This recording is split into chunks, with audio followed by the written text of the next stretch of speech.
Hello everyone, welcome to CUET Concept. Today we will be discussing the patterns and the syllabus of the CUET PG English exam. And as you can see here, my name is Vishnu Mohan Pathak. I will be teaching you the syllabus of MA English or CUET PG English at CUET Concept. I have done my graduation and post-graduation from the Banaras Hindu University and I am currently a research scholar there. So, coming to the pattern of this exam. So there are 75 questions in it. और मैं पहले ही बता दूँ ये video sort of English रहेगा, Hindi plus English. इसमें 75 questions होते हैं, टोटल 90 मिनट्स मिलते हैं और टोटल मार्क्स होते हैं 300.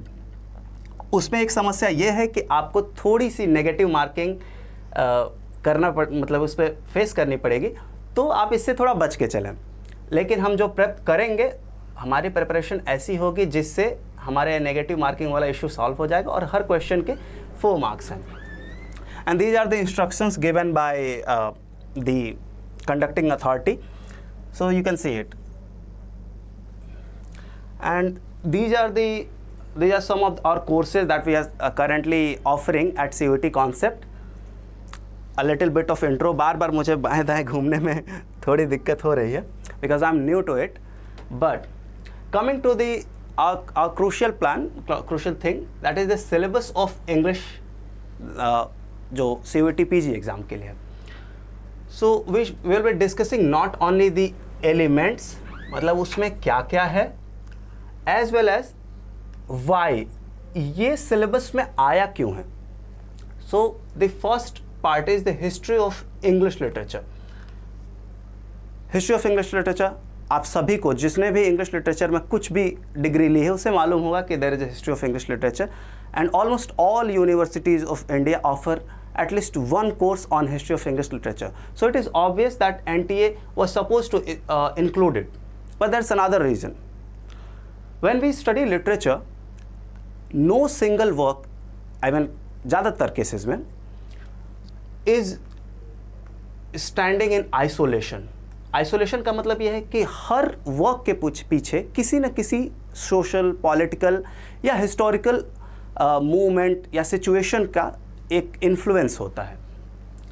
तो since all works are rooted in these socio political conditions, हमें हिस्ट्री ऑफ इंग्लिश या किसी भी लिटरेचर को पढ़ना आवश्यक हो जाता है. And the other term is Indian literatures. One thing that people tend to ignore is this as at the end of this word literatures. What does it mean? It means that nothing can be homogenized, and so India कोई एक प्रकार की culture से नहीं बने हुए, एक प्रकार का कोई इसमें लैंग्वेज नहीं है. There are several languages, there are several literatures in India, not literature. So this is a wise usage of the term. तो हम इसमें क्या देखेंगे कि देर आर सेवरल लिटरेचर्स जिनसे क्वेश्चंस पूछे जा रहे हैं CUET एग्जाम में. जैसे कि आपने महादेवी वर्मा पे क्वेश्चन देखा, सूर्यकांत त्रिपाठी निराला के ऊपर क्वेश्चन देखा. तो why did this questions appear in this exam? Because of this very term literatures. अभी आप UGC नेट एग्जाम में देखेंगे तो there are questions from the authors of South Indian languages, जैसे कि पेरुमल मुरुगन हैं, वाइकॉम मोहम्मद बशीर हैं. तो we are studying their works because they are part of India. तो हम उनके लिटरेचर्स को भी जानेंगे. दूसरा जो इसमें जो पहला टर्म है वो है मेजर ऑथर्स. तो मेजर ऑथर्स ऑफ व्हाट? अगर आपको पता है कि हिस्ट्री ऑफ इंग्लिश लिटरेचर का जो कॉन्सेप्ट है वो शुरू हो रहा है एंग्लो सैक्सन पीरियड से. तो ये अराउंड 450 AD से इसे हम मान के चलते हैं.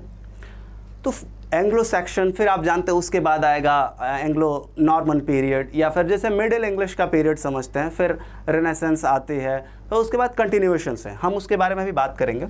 The primary question that students like ask is why do we study Anglo-Saxon period when these works do not appear in any exam? Let's say if I tell you a name of Seafarer, this is an anonymous work. इसका author हमें नहीं मालूम है क्योंकि ये सब collected थे कहीं चर्च में, कहीं ना कहीं रखे हुए थे. तो सीफेरर, वॉन्डरर, इस तरीके के जो वर्क्स हैं हम उन्हें क्यों पढ़ रहे हैं? To understand how this language evolved, इसके ऊपर किसका किसका इन्फ्लुएंस था। जैसे आप जब हिंदी लिटरेचर पढ़ने जाएंगे तो वो भी आपको बताएंगे कि ये संस्कृत से, पाली प्राकृत से होते हुए कैसे आई है। Similarly English also has its roots, and what are these roots? These roots are Anglo और Anglic roots, Anglican we can say, Saxon, these were a tribe, a race. तो इस तरीके से हम इंग्लिश के बिगिनिंग्स को जानते हैं। कुछ लोग इसके पहले के पीरियड को या इस पीरियड को भी डार्क एजेस के रूप में रेफर करते हैं। Then comes the watershed moment of 1066, the Norman conquest। यहाँ से इंग्लिश में जो नॉर्मन पीपल हैं उनकी एंट्री होती है, धीरे धीरे फ्रेंच लैंग्वेज इंपॉर्टेंट होती जाती है।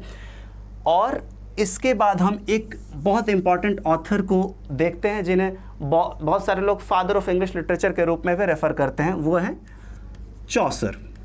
एंड चॉसर इंपॉर्टेंट क्यों है? क्योंकि इनके टाइम पे even if there were people who were writing in Latin, in fact most of the people were writing in Latin and other let's say Germanic or French languages. I'm saying languages because there were more dialects. तो Chaucer से हम क्या देखते हैं? Chaucer was the person who used this dialect of East Midlands। ये London के आसपास में ही कहीं है, चूँकि मैं गया नहीं हूँ तो मैं ठीक से जानता नहीं हूँ। तो चॉसर से बढ़ते हुए कहाँ तक पहुँचता है? ये ईस्ट मिडलैंड्स की डायलेक्ट ही आगे चल के जिसे आज हम इंग्लिश बोलते हैं, ये बनी। तो ये इनिशियली आप जानते हैं इन्फीरियर एक वहाँ पे एक लैंग्वेज के रूप में देखी जाती थी, क्योंकि कोर्ट की लैंग्वेज ये नहीं थी। ये मेजर पब्लिक कन्वर्सेशन की लैंग्वेज में भी ईस्ट मिडलैंड डायलेक्ट हो सकती थी, पर वो एक यूनिफॉर्म नहीं थी, उसका कोई एक स्टैंडर्ड शेप नहीं था। तो हम जो इनिशियल वर्क्स हैं उनको इसीलिए पढ़ते हैं ताकि हम समझ सकें कि how did this language evolve. हमारे तक पहुँचने में इस लैंग्वेज ने बहुत सारे स्टेप्स कवर किए हैं। फिर जो आपके पास इम्पॉर्टेंट स्टेज है, वो एक तो बीच में पीरियड है जहाँ पे आप कुछ खास नहीं देखते हैं। That comes renaissance. तो some of you might be students of history as well during your graduation, तो उन्हें मालूम होगा कि 1453 में फॉल ऑफ कॉन्स्टेंटिनोपल एक इम्पॉर्टेंट घटना है। However the flow of renaissance, पहला इसे हम रेनेसेंस ही बोलते हैं, इवन इफ हिंदी में इसे रेनेसां लोग लिखते हैं, लेकिन जो जनरल प्रोनाउंसिएशन है वो है रेनेसांस। तो हाँ, तो आप देखते हैं कि जो फ्लो ऑफ रेनेसांस है वो यूनिफॉर्म नहीं है। पहले इटली में कहीं और था, अन्य प्लेसेस में अलग गया। तो जब तक ये इंग्लिश पहुंचा और इंग्लिश लिटरेचर में पहुंचा, इनमें कुछ इंपॉर्टेंट चीज़ें, कुछ आइडियाज़ ने इंग्लिश लिटरेचर को भी अफेक्ट किया, जैसे individual liberty, focus on scientific approach, ऐसी चीज़ें। तो you see there are even categorizations within this period as well, like the Elizabethan period. My writing is horrible today because I'm really not comfortable with this pen. I'm more of असली वाला pen का user. तो Elizabethan period के एक सबसे बड़े नाम को आप जानते हैं जो है शेक्सपियर। उनके अलावा बहुत सारे जैसे वॉल्टर रेले हैं, और भी छोटे और बड़े राइटर्स बहुत सारे लोग इसमें अवेलेबल हैं और उन्हें हम पढ़ते जाएंगे। फिर अब रेनेसेंस के बाद आपके पास रेस्टोरेशन पीरियड है। इसमें भी बहुत सारे मूवमेंट्स हुए, बहुत सारे इवेंट्स हैं हिस्टोरिकल सिग्निफिकेंस के। जैसे कि एक इवेंट आपको पता है, ये जो 1642 के आसपास, 49 के आसपास, 1642 नहीं 49 के आसपास, जब ओलिवर क्रॉमवेल ने अपनी गवर्नमेंट बनाई, इस स्टेज में भी बहुत सारे चेंजेज हुए। फिर रेस्टोरेशन आया और बहुत सारे जैसे ड्रामेटिक पोइजी का जो क्रिटिसिज्म में हम पढ़ेंगे वो इसके बाद एमर्ज हो रहा है। फिर आपके कुछ राइटर्स जैसे कि विलियम कॉन्ग्रीव, विलियम वाइशरली, ऐसे लोग एमर्ज करते हैं। आपको फिर देखने को मिलेगा स्विफ्ट, जिनका गलिवर ट्रैवल्स ऑलमोस्ट सब ने ही पढ़ा होता है बचपन में या फिर एटलीस्ट ग्रेजुएशन लेवल्स पे। फिर आपके पास नियो क्लासिकल पीरियड के बाद जिसमें पोप, अलेक्जेंडर पोप जैसे बड़े ऑथर्स आते हैं, और उसमें फिर फर्दर कैटेगराइजेशंस हैं। जैसे मान लीजिए आप ऑगस्टिन पीरियड के एक ऑथर हैं जॉन गे। तो इन ऑथर्स को आप यूजुअली इग्नोर कर देते हैं, but they are important from the exams perspective because they did contribute to English literature, and some of these contributions are often ignored because this is how the canon is formed. Coming to the next part, I think then we from classical, neoclassical to Victorian to Romanticism to Victorian, and then the modern period. Here after Victorian we see modern period, then the post-war period where we see important authors like Harold Pinter, John Osborne, and the new age authors, और जिस as में हम currently जी रहे हैं, the post modern. तो post modern में जैसे अभी आप डेविड लॉज की जानते हैं, उनकी एक ट्रायोलॉजी है जिसके बारे में हम लोग बात करेंगे. And in this video will also be discussing some of the sources, some of the books that you need to refer to, and even if you buy this course you will need to read them. These are not optional, because if you plan to move forward in this field, you need to read them. You need to read them multiple times. तो history of English literature हो गया. Second part है Indian literatures. इसकी history भी हम, even if we do it in brief, we will discussing it. Indian literature की history में जैसे कि आप अब मान लीजिए, आपको प्रेमचंद को तो ऑलमोस्ट सब लोग जानते हैं, क्योंकि ये हमारी कोचिंग वाराणसी में है और वाराणसी से ही प्रेमचंद आते हैं. तो उनके कुछ वर्क्स इंग्लिश में ट्रांसलेटेड हैं, उनके कुछ लेक्चर्स इंग्लिश में ट्रांसलेटेड हैं. उन्होंने जैसे प्रोग्रेसिव राइटर्स एसोसिएशन, उनसे जुड़ा हुआ है प्रेमचंद का. तो ये question I think CUET PG में आ चुका है. तो इंडियन लिटरेचर्स में हम इन ऑथर्स को, हिंदी के ऑथर्स को देखेंगे, अन्य ऑथर्स जैसे कि कुछ south Indian authors, Bengali authors, जिनके वर्क्स से अपने लिटरेचर में कुछ डेफिनेशन आई है, उनको हम जरूर देखेंगे. Coming to so the text, जैसे अगर आपको पढ़ना है तो आप हैमलेट पढ़े, आपने बहुत सारे, जैसे अभी आपने द कंट्री वाइफ पढ़ा, तो ढेर सारे टेक्स्ट हैं. उनमें हम क्या क्या देखेंगे, उनमें हम देख सकते हैं कि कैरेक्टर्स क्या क्या हैं, and when did they appear, so their chronological sequence is also important. Some of us question why do we study chronologies. This is simply to trace the evolution not only of the language but also of the literary skills, literary methods used by these writers. And coming to the literary movements, so some of the movements are literary, some of the movements are socio-religious. For example, if we talk of the Oxford movement by John Henry Newman, so it was a socio-religious movement in itself. But then there are other movements like Romanticism, and they did emerge from the French Revolution. So knowing the history, as I said, that most of the works are rooted in some or the other history, social or political history.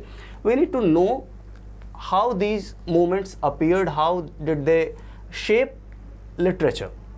तो इसमें जैसे अब romanticism एक broader movement है, फिर there are other movements like expressionism, impressionism, other movements. इन्हें जब हम पढ़ेंगे तो हम बहुत इन डेप्थ डिस्कस करेंगे. And I am discussing each term in this video because most of the people tend to ignore कि इन टर्म्स की जब तक हमें क्लियर कट अंडरस्टैंडिंग नहीं होगी, हमें एग्जैक्टली देखना क्या है ये अंडरस्टैंडिंग नहीं होगी, तब तक आप इन चीज़ों को अचीव नहीं कर सकते. इसको पढ़ के आप कुछ खास डिराइव नहीं कर सकते. मुझे इससे थोड़े से मैंने ये डिलीट कर दिया. The second component is Indian writing in English. इस टर्म के बहुत सारे पहले नाम थे, जैसे इसे लोग कॉमनवेल्थ लिटरेचर से निकाल के लेके आ रहे हैं. बहुत सारे लोग उसको sorry I am unable to do it. तो कई लोग इसे एंग्लो इंडियन बोलते थे. एंड इग्नोर दैट कॉमनवेल्थ वाला स्टेटमेंट, इट जस्ट हैपेंड. तो एंग्लो इंडियन लिटरेचर बोलते थे. लेकिन इसमें प्रॉब्लम क्या है, इससे एक क्लास ऑफ पीपल, एक ग्रुप ऑफ पीपल को भी रेफर किया जा रहा था. इन प्रॉब्लम्स को डील करने के लिए हमने एक टर्म चुना जो इंडियन राइटिंग इन इंग्लिश है.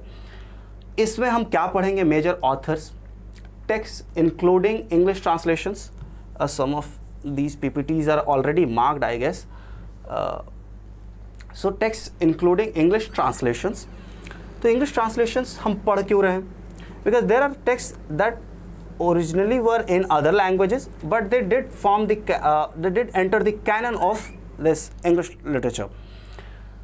Then there is the history of Indian writing in English. इसको क्यों पढ़ रहे हैं, क्योंकि CUET में यूजुअली जो क्वेश्चन आ रहा है, मैं देख रहा हूँ, इनफैक्ट मैंने CUET PG के फर्स्ट एपिसोड को क्लियर किया था मैंने 2022 वाले में CUT PG लिंग्विस्टिक्स और CUT PG इंग्लिश दोनों क्वालिफाई किए थे। तो जहाँ तक मेरी मेमोरी है उसमें भी एक क्वेश्चन था जो बंकिम चंद्र चट्टोपाध्याय की फर्स्ट नॉवेल राजमोहन्स वाइफ के ऊपर था। तो there is a linear pattern that we can trace in Indian writing in English, that is pre independence, right, and then the second component is post independence.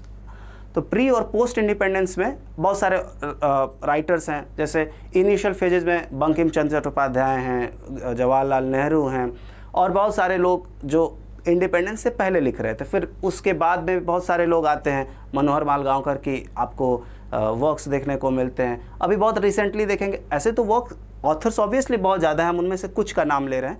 जैसे अभी recently Shashi Tharoor के works आप देख सकते हैं, अमिताभ घोष के वर्क दे सकते हैं, और ढेर सारे लोग जो इंडिया के कॉन्टेक्स्ट में लिखते हैं उनको भी हम कभी कभार इंडियन राइटिंग इन इंग्लिश में पढ़ते हैं। Although it is very hard to demarcate its boundaries, because again we said that this is not a homogeneous thing. So there are people in the northeastern states, for example, who are writing in English. So sometimes we tend to ignore their contributions. We ignore contributions of people who are writing in English from Kashmir or from other regions of this country. So these were the first two components, and they hold a lot of weightage in this exam. Coming to the next one, the literary terms. तो हम literary terms क्यों पढ़ रहे हैं? क्योंकि some of these are the tools through which we understand literature. Some of these are methods, some are these are types and formulations that help us understand the concepts of literature as well as why something happened. For example, if you say allegory, ये बहुत पुराना form है, इसको बहुत पहले से use किया जा रहा है. इसमें क्या है कि ऑल्दो जैसे मान लीजिए आपको मैंने एक कहानी सुनाई, उस कहानी का नाम है एब्सोलोम एंड एचिटोफेल. ये 1680s में आया है, तो इसमें एक स्टोरी चल रही है, लेकिन उस स्टोरी का एक सेकंड रेफरेंस भी है. सेकंड रेफरेंस क्या है? सेकंड रेफरेंस है कि ये एक बिब्लिकल स्टोरी के ऊपर ही रेफर करते. इसी तरह एक मेजर एलिगरी है 1984 बाय जॉर्ज ऑरवेल. ये वन ऑफ द मास्टरपीसेस है जो 1949 में आया था.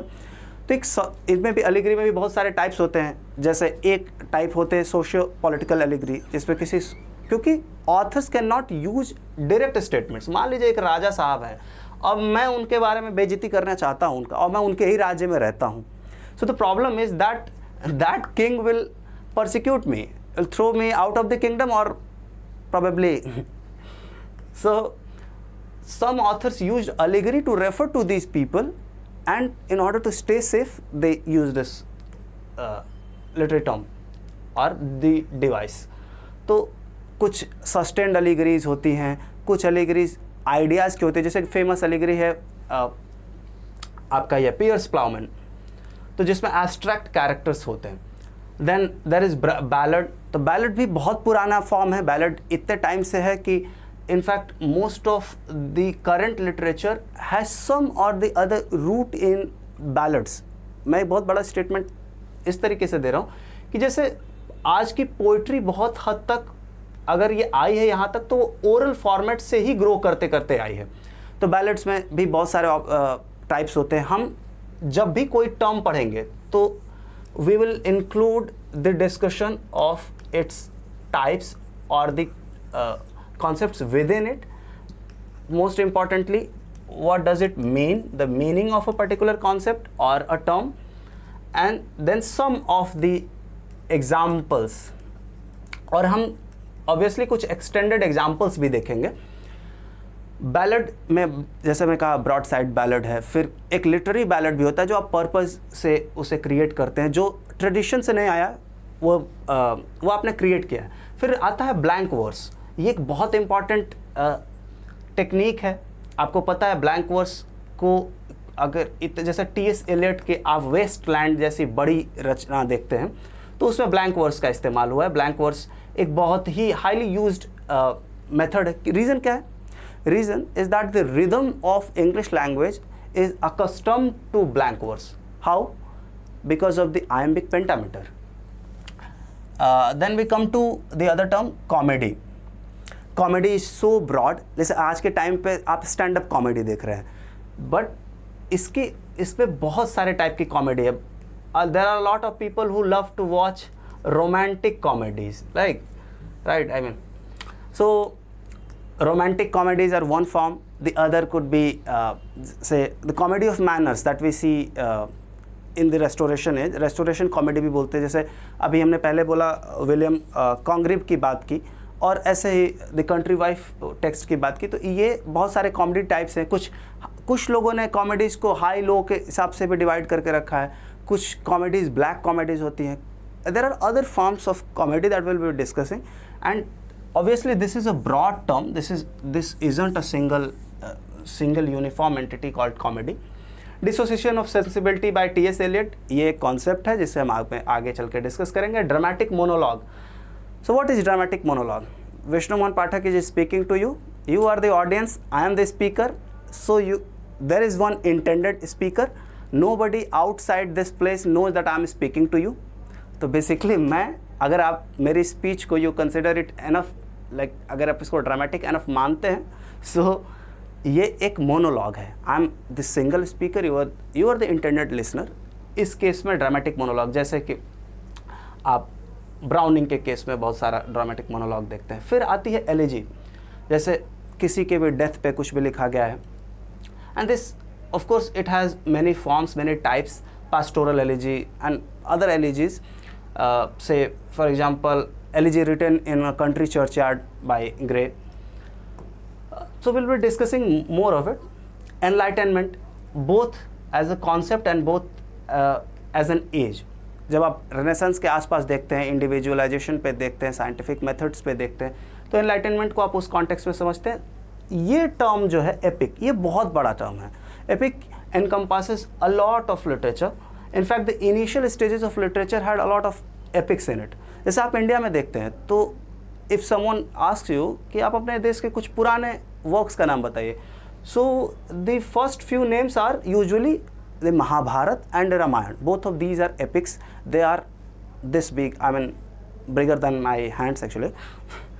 So epic includes a lot of epics like John Milton's Paradise Lost, and we will be discussing different types. What is the machinery in epic जो gods आके help करते हैं. फिर उस पर बहुत सारे components हैं जिसको हम आगे discuss कर सकते हैं और करेंगे. Fancy and imagination by Coleridge. These are two terms. One corresponds to the higher faculty and the other, the higher faculty and the lower faculty of the human mind. Then imitation. Imitation is a concept that has been there since the beginnings of literature. अगर कोई author imitate नहीं करता है, तो they cannot produce something like something that affects you. Say, imitation क्या होती है? जब आप प्लेटो के टाइम पर डिस्कशन देखते हैं, तो वो लोग बोलते हैं कि इमिटेट मत करो, इमिटेशन करने से वर्क जो है वो अच्छा नहीं रह जाता है. जबकि हमारा कोई भी आइडिया किसी न किसी पुराने आइडिया से ही आया हुआ है, इसलिए इमिटेशन एक इम्पॉर्टेंट कॉन्सेप्ट है. और जब हम क्रिटिसिज्म पढ़ेंगे, लिटरेरी क्रिटिसिज्म, तो भी हम इमिटेशन को देखने वाले हैं. And there are obviously further meanings to it, and that we are not currently discussing. Then intentional fallacy. This is concept discussed by Beardsley and Wimsatt. So sometimes we misread something, like अगर author ने कहा है कोई बात, तो कभी क्या होता है कि हम सोचते हैं कि नहीं इसके तो और सारे अर्थ है, based on how the author lived, what were his conditions. But sometimes the meaning is hidden in the text itself rather than somewhere else, right? So intentional fallacy is one of those terms, and we will discuss it in detail, discussing some of the works. The second part is motive. जैसे आप सुनते होंगे, you must have heard of those stories where there is a prince who goes to a forest, let's say. So in this forest there he meets a woman who is very poor, garib type. He helps her, and it turns out that this poor woman, is a pari, some goddess. So this is a motive that has been used both in Indian literature as well as literatures across the world. So, and the other motive is carpe diem. You must have heard of it. It is called seize the day. So, and writers like Andrew Marvell have used it extensively, and I think in the first exam of CUET in the 2022 one, there was a question from Andrew Marvell's lines, and there are other writers obviously like John Donne who have used motifs. So what are motifs? Basically formulas, formula जिससे कि आप किसी भी text को समझते हैं. Then comes ode, like ode is in itself is a big concept type of poem जिसमें आप जैसे ode on intimation of immortality, ऐसे बहुत सारे odes हैं. Then onomatopoeia, और ये क्या है कि जैसे सांप बोलता है hiss, तो we represent it as hiss, where the sound and the word are intricately connected with each other. So it is something like, अभी आप समझते हैं कि लैंग्वेज में जो टर्म्स होते हैं उनके बीच आर्बिट्ररी रिलेशन होता है. जैसे कि मान लीजिए I write this word home or cat, तो why would this cat mean this cat, right? जो लोग पेंटिंग या वो आर्टिस्ट्री जानते हैं कृपया मुझे डांटे में, ये थोड़ा मेरी पर्सनल कैट है, इस तरीके से, ठीक है? तो let's say how are these two terms related? Dog, and there is this four-legged animal called dog. So these two terms are not related with each other, but we understand them. तो ये arbitrary relation onomatopoeia के case में नहीं होता है. Although हम लोग इसके और in depth में जाएंगे. फिर comes paradox, आप जब एक स्टेटमेंट के अपोज में दूसरा लगाते हैं. And plot, most of us confuse plot with story. Plot is a different thing, story is a different thing, and of course then there are different issues in plots. There are subplots, जैसे कि अगर आप serial देखने के आदी हैं तो there is one main story of the protagonist and the antagonist, and of course these two terms, protagonist and antagonist, are also a part of plot. So plot comes with subplots, double plots, and how these plots evolve. जैसे एक बोलते हैं climax आ गया, अब यहाँ कुछ होगा, then resolution. फिर आप जब पुराने टर्म्स में जाएंगे तो पेरीपीटिया एंड आता है, एनाग्नोसिस आती है. इन टर्म्स पे CUET PG में बहुत सारे क्वेश्चंस आ चुके हैं. And anybody who has studied literature knows what are figures of speech, simile, metaphor, and we will understand how to identify these figures of speech. The problem is most of us know what is simile, what is personification, but the problem is when we are given with a text, we are unable to identify what exactly is it, which figure of speech is being used. The second thing is satire. Again, this is also used, like say Swift's Gulliver's Travels. So why this satire was used, right? So ये एक satire है humanity के ऊपर. अब आप पूरे humanity को कोस रहे हैं जिसका आप पार्ट हैं. सो satire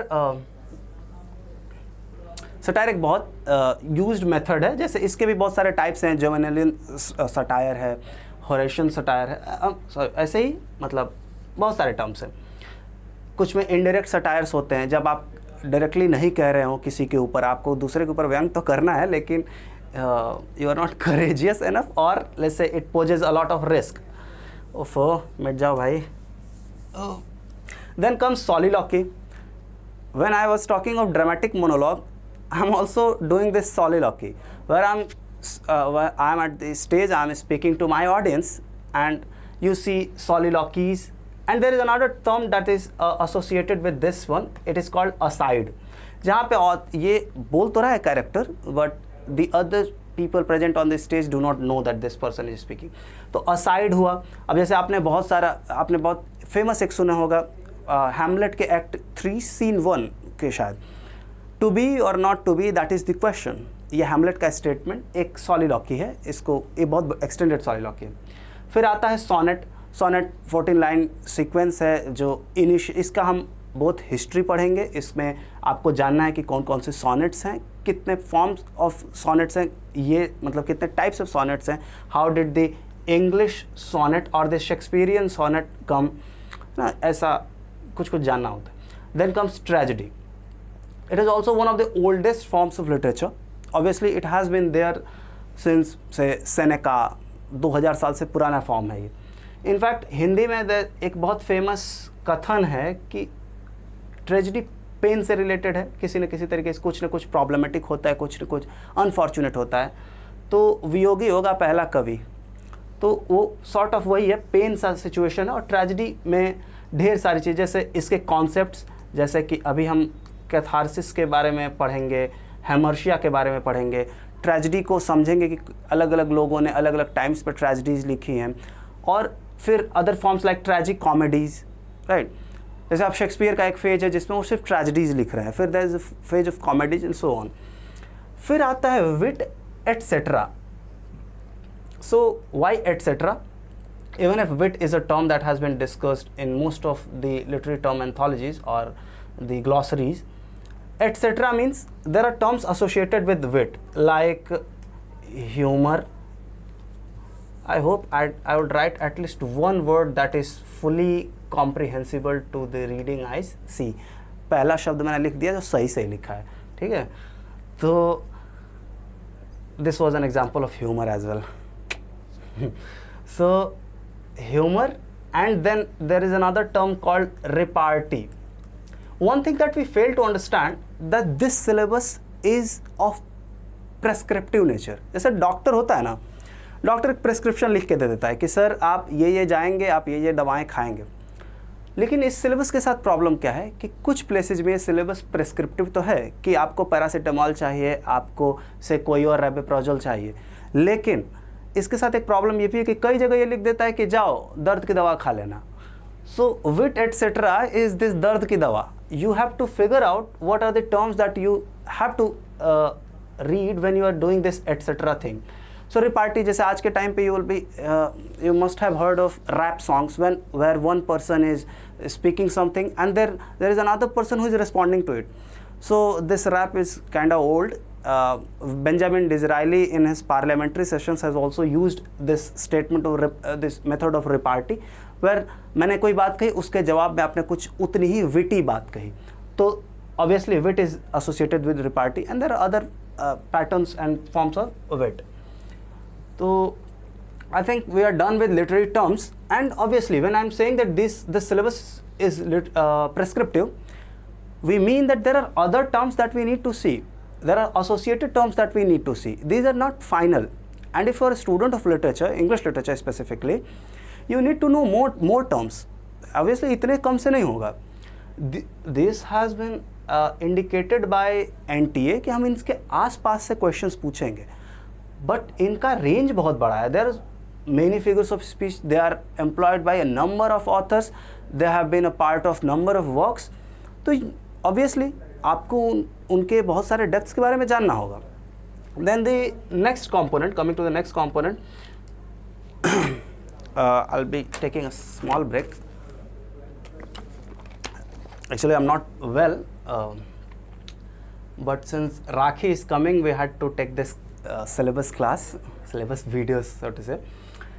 Fiction and non-fiction. So fiction and non-fiction are not the terms that I need to explain specifically. जहाँ पे एक फिक्शनल एलिमेंट, जहाँ पे ऑथर ने कुछ ऐसा रखा है जो रियल लाइफ में नहीं हुआ है, it's fictional, and then non fiction is, and some of these terms are already parts of non fiction. For example, you say travelogue. Usually some of the travelogues are non-fiction. Obviously there are travelogues who are fictional, that are fictional as well, but then non-fiction includes sometimes memoirs, sometimes biographies and other forms like essays. से अब Francis bacon के ऐसे देखेंगे तो उसको तो आप non fiction में डालेंगे. तो अफिक्शन में ढेर सारे नॉवेल्स और बहुत कुछ है. Life writings, there are two types of life writings ज़्यादातर टाइम, लेकिन obviously there are further categorisations. Like हम सब जानते हैं, एक है ऑटोबायोग्राफी, दूसरी है biography. One written by the author himself और herself, and one written by someone other, like Samuel Johnson's biography written by James Boswell. There are other forms like hagiographies where you praise a saint, जैसे किसी संत के बारे में कुछ ना कुछ लिखा जाता है. So this is how it works. Then diary.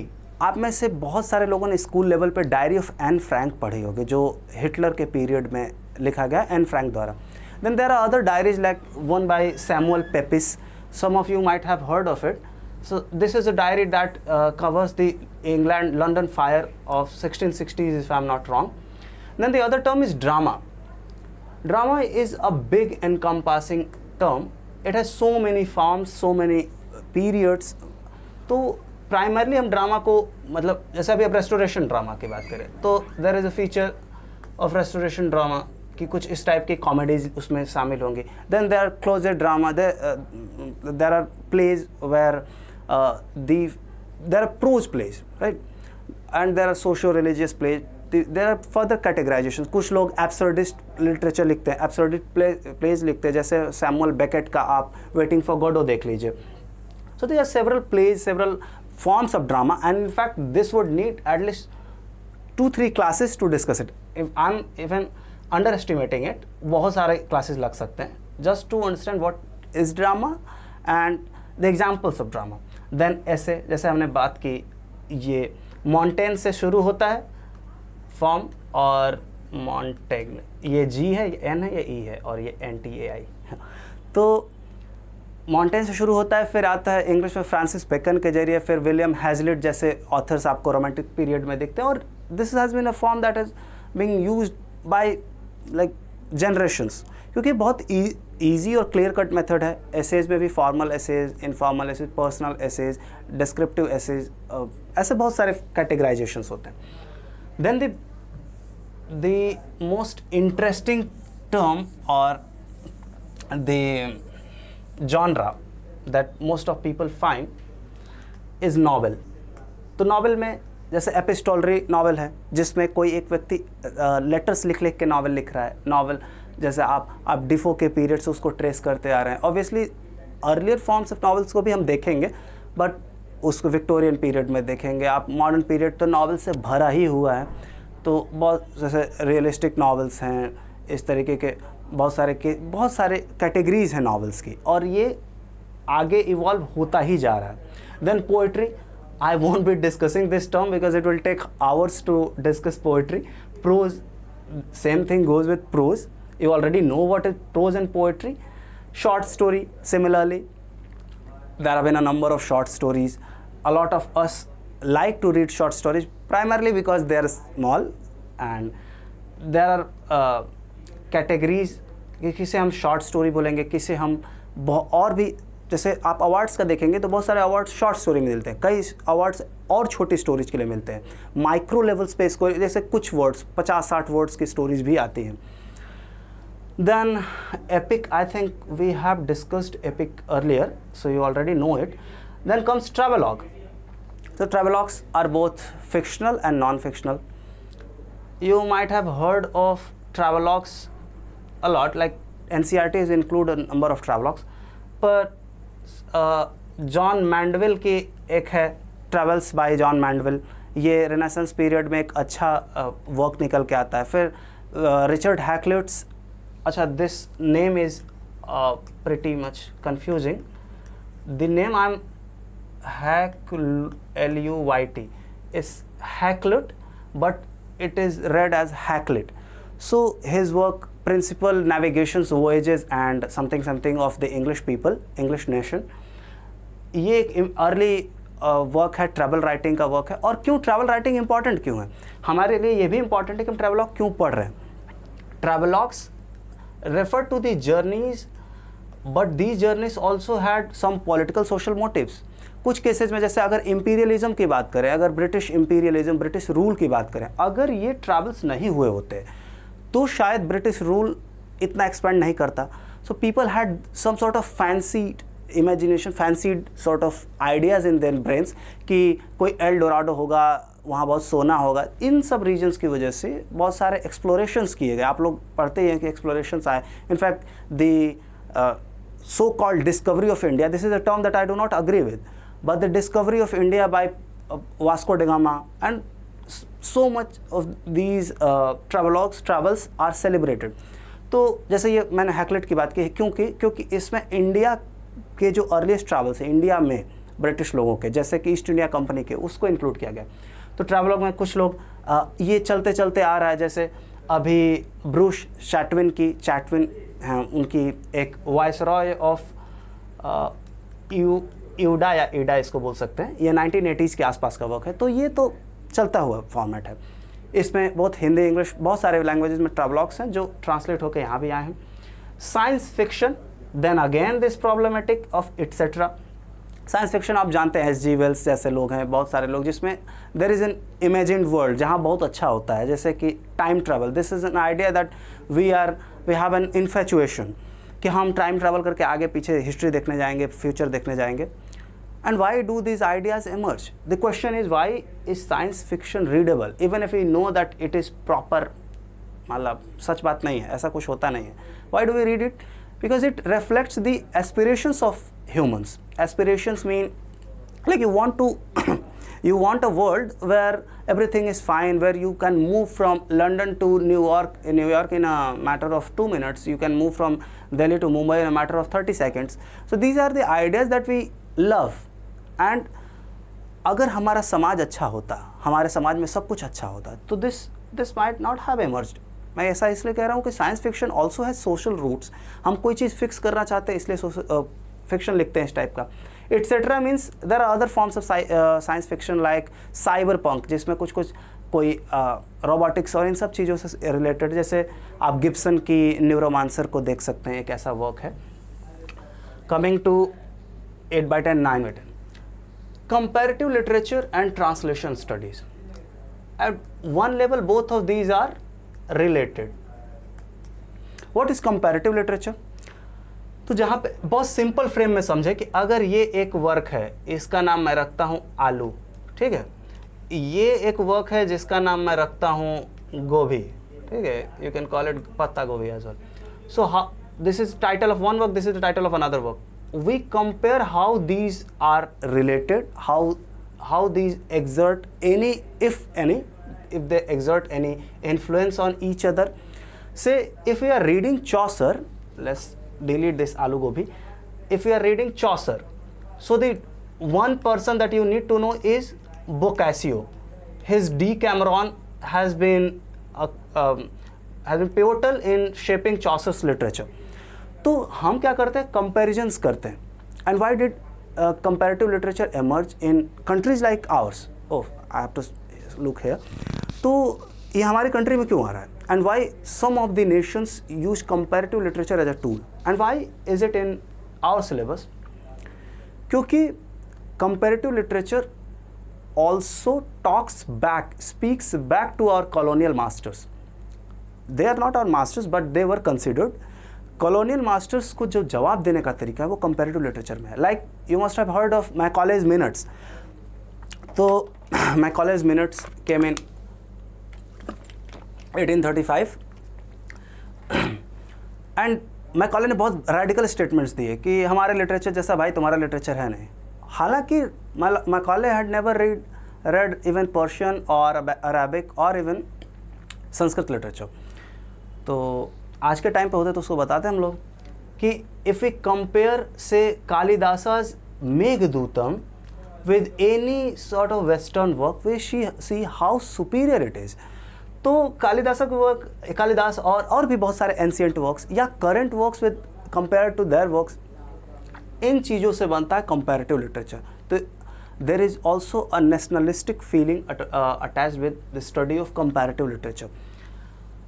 Then comes translation studies. Translation has been going on for centuries and centuries. However, around 1950s, we see its formalist turn. Like formalism means you evaluate a translation based on its linguistic qualities, and then another term comes where people refer to polysystems theory, and there are several theories that are associated with translation studies. And why is translation important? Because translation isn't simply an act of importing and exporting one language to other language. It is a very political act. Understand that there is a choice behind the selection of works by a translator. There is a choice by the publishing industry. Why is one translation being published and not the other? Why is one format being published in English language and other is not? There is a politics behind it. कौन सा work? Let's say the work by Banu Mushtaq recently won the International Booker Prize.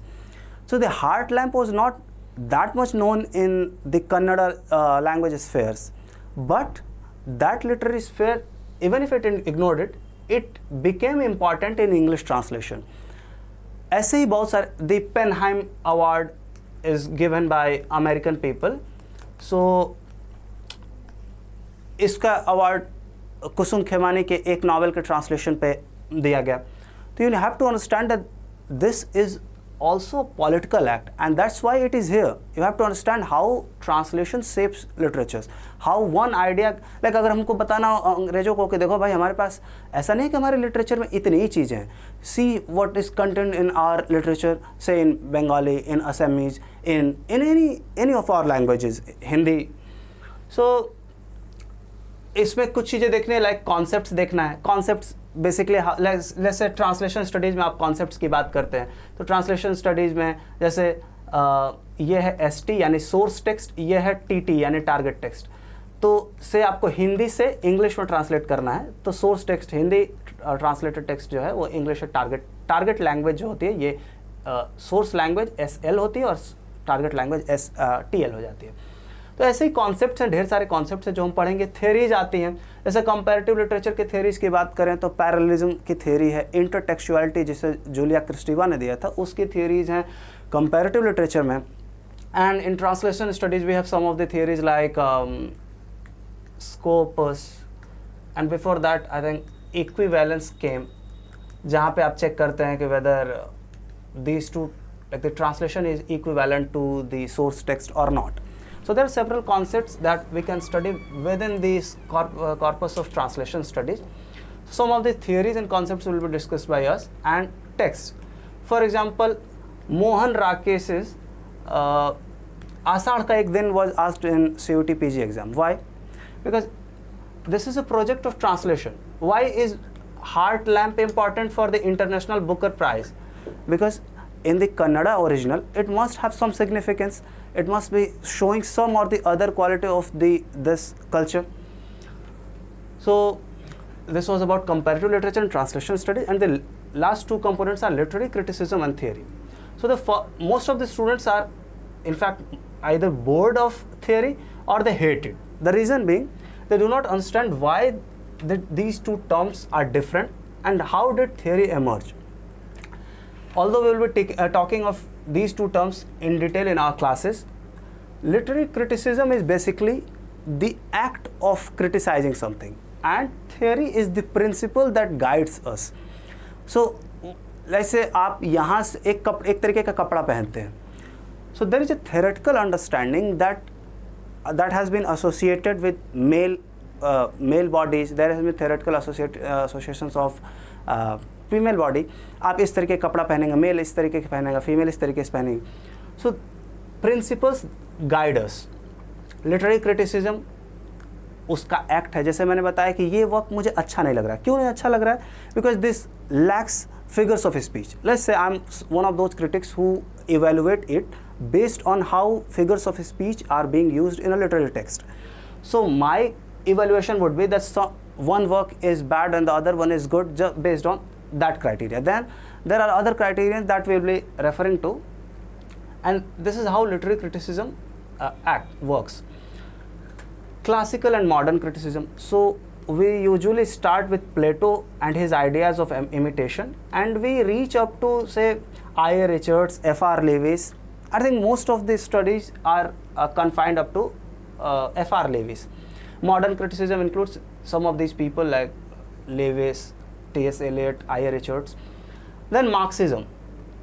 Since the English people and in fact most of the world has been occupied with the concept of capitalism, Marxism becomes important. But Marxism is not just about Karl Marx. There are other theorists like Louis Althusser and Antonio Gramsci. Like his concept of hegemony is important both for your CUT exam and in your coming future for the UGC NET exam. And there are terms like ideological state apparatuses like religion, police. So जो state चाहता है उसको enforce कौन कर रहा है? State के जो चॉइसेस हैं, जैसे स्टेट ने से बोला कि आप इतने बजे के बाद नहीं जाएंगे घर से बाहर, तो who will operate it, who will enact it? It is the police. So these are ideological state apparatuses and police state apparatuses that are used. and Marxism deals with these. Obviously there are different forms of Marxism, some of them are attached with feminism, some are attached with ecology as well. Then comes structuralism and its later development of post-structuralism. Structuralism begins with authors like Saussure, where we see how we understand the associations of different literatures, different terms. For example, earlier we discussed that there is an arbitrary relation between the word cat and it's the concept that we have of a cat. Let's draw its ears as well. So how do we not know that this term means this? Because this has been taught to us. This is something that has come to us through centuries of language formation, language learning, and through a tradition. So this arbitrariness is being taught. There are signified concepts in structuralism, and post-structuralism dismantles it. इनको लगता है कि language fix है, इनको लगता है कि नहीं भाई लैंग्वेज फिक्स्ड नहीं है. मेरा मन करेगा तो कल को मैं पब्लिक एसोसिएशन से मैं कैट का मतलब आलू से एसोसिएट कर दूंगा. अगर मैं राजा हूँ, मेरा ही सब लोग माने. तो पोस्ट स्ट्रक्चर से कि there is no fixed meaning within the text itself. Then feminism associated with the problems of females, and although we understand it only in terms of females, इसमें men's के question भी हैं. Like patriarchy is not only affecting women, it is also affecting men. तो feminism जैसे मेरी वॉल्स्टोनक्राफ्ट से शुरू होकर हम बहुत रिसेंट फेमिनिस्ट जैसे कि जूडिथ बटलर तक इसको कवर करेंगे. Eco criticism, since our world is facing a climate crisis, there are several things that are happening in and around our world. The rain patterns have changed, there are losses everywhere because of these patterns. तो eco criticism उसमें एक बहुत important criteria हो जाता है. It is applied not only to recent works but even to works in say romanticism. जैसे Wordsworth के works में एक eco critic वाला सेंस है. फिर जैसे in the modern world it started with Cheryl Glotfelty in 1960s around. फिर आता है पोस्ट कॉलोनियलिज्म. हम ऑब्वियसली इन थियरीज को और भी, इनके अतिरिक्त और भी थियरीज हम थोड़ा बहुत देखेंगे, जैसे narratology, understanding how the literature functions. There are 31 functions of literature given by Vladimir Propp. So some of these terms are not being discussed by NTA, they has not been told by NTA, but they might ask it. मैंने पहले ही बोला कि this syllabus even if it is prescriptive, simultaneously it is not. So post colonialism, हम चूँकि colonial subjects थे, तो the simple formulation is that empire writes back. जो आज हमने जो फेस किया है हम उसको वापस लिखेंगे. जैसे से फ्रांस फैनन, उसमें एक बहुत इंपॉर्टेंट क्रिटिक है जिनके वाइट स्किन ब्लैक मास्क, जिसमें वो बात कर रहे हैं कि हम जो लोग ब्लैक हैं उनके ऊपर कैसे एक वाइट आइडेंटिटी, वाइट फार्मूलेशंस को फोर्स किया जा रहा है कि अगर आप ब्लैक हैं तो आपके ये ही फीचर्स होंगे. और ये बता कौन रहा है? ये वाइट बता रहा है. सिमिलरली बहुत सारे जगह पे ऐसा है कि जहाँ पे, जैसे मैंने मैकॉले की बात की, तो Macaulay said that one shelf of a library in Europe is equal to entire literature of India and other Commonwealth nations. तो उनको मैं बताऊंगा ना कि देखो मेरे वर्क्स कितने इंपॉर्टेंट है, मेरे पास कितना वाइड लिटरेचर है. Before 450 AD they did not have anything that they can show us, but we have a whole history emerging from the Rig Veda, 2500 BCE. So when this colonial subject gets free from colonialism, he or she writes back to the empire.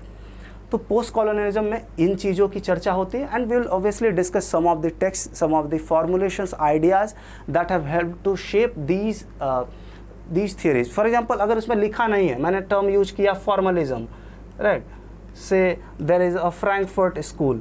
So these terms have not been mentioned by NTA, but you are supposed to read them because they are parts of these theories somehow. And how did the theories emerge? इनके बारे में बात करना बहुत important है. If possible, I'll make a demo video on say theory itself, although it's not sure as well. The last component is awareness of current literary trends, events, awards, etc. वैसे अभी हमने बात की इंटरनेशनल बुकर प्राइज़ की, then there is Nobel prize, there are other prizes that are, and obviously don't understand that these prizes are an entity in themselves. They do have their own political reasons. किसी को Nobel मिल रहा है तो ऐसे ही थोड़ी मिल रहा है. There are several works being written in the globe, entire globe, जिनका लेवल बहुत अच्छा हो सकता है, but they are not being awarded Nobel, क्योंकि उसकी भी कुछ पॉलिटिक्स है, उसके भी कुछ आइडियाज़ हैं। और चूँकि हम एक टर्म बहुत ऑफन एनकाउंटर करते हैं हिस्ट्री ऑफ इंग्लिश लिटरेचर में, वो है pattern.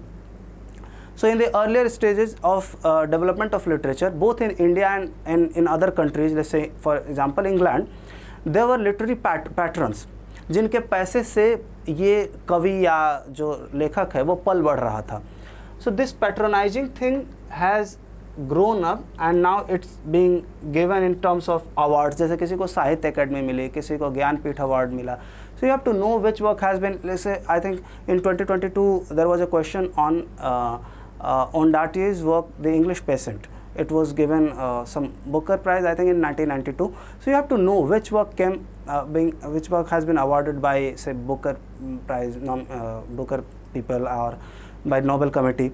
So these are some of the, and what do we mean by trends? Like we currently see there are works in disability studies. और जब हम Indian की बात कर रहे थे, we missed one point, that is Dalit writings. So there are a lot of Dalit writings that are emerging, and they are speaking back to the notions of caste that have like humiliated them for centuries. So Dalit writings, अभी आपने 2008 की अगर बात करें तो शायद 2024 वाले CUET PG exam में there was a question on Urmila Pawar's The Weave of My Life. It came in 2008, translated by Maya Pandit Narkar. Again, the question of translation emerges. These translations have been selected with a purpose. अगर उर्मिला पवार से मराठी से उनको global stage पे नहीं लाएंगे तो how do we encounter this problem of caste based hierarchical structure within India? So these are the things that you have to do, and I hope this syllabus analysis was sufficient and I think you derive something from it. एक चीज़ जो हम miss कर गए हैं वो कुछ important books हैं. Say, even if you study at CUET concept or you study independently, these are some of the books that you need to refer to if you want to grow in this field. The glossary of literary terms is the most important work. It is written by M.H. Abrams, although there are contributors to it. अगर आपने इसको CUET exam से पहले at least 8 बार पढ़ लिया, I'm saying it, there is a reason, because some of the terms are as such that you won't get them in the first reading. There are terms that you will get in second, third reading. For example, when you read the entries on Marxism, what do I mean by entries? Say you see comedy written in bold, so this is an entry in M.H. Abrams.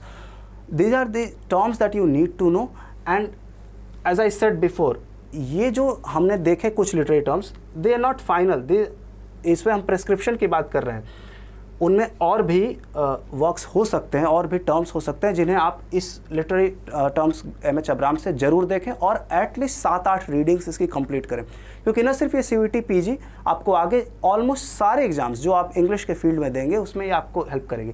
Then if someone is struggling with the history of English literature, they should refer to the Routledge history of English literature because its language is simple. In fact, this was the first work of history of English literature that I read. Obviously, people suggest Hudson's works and there are others obviously, but I'll stress on Routledge history because most of the exams cover questions from Routledge. Then you can refer to either Beginning Theory by Peter Barry or by Pramod K. Nair, Theory and Cultural Theory by Pramod K. Nair. These two works are sufficient to do whatever you are required to do regarding these things. For current literary trends, events and awards, our classes and internet would be sufficient for you. For literary genres, as discussed earlier, the history of English literature works and the glossaries would be sufficient. Coming to the first component, so for Indian writing, you can refer to M.K. Naik. This is my favorite work. But you can also refer to A.K. Mehrotra and other works. These are sufficient for clearing this exam as well as for clearing, say, UGC NET. So I hope that you will study these. You will have trust in us. And if you liked this video, if you liked this syllabus analysis, you can look up to other videos. One would be a demo, and one would be of PYQ analysis. And here we will be discussing a lot of it, like how these questions have been framed, why these questions come in CVT PG exam. So if you like this course, you'll get further details and some of these courses that I have already shown you. So thank you. I hope you liked this video.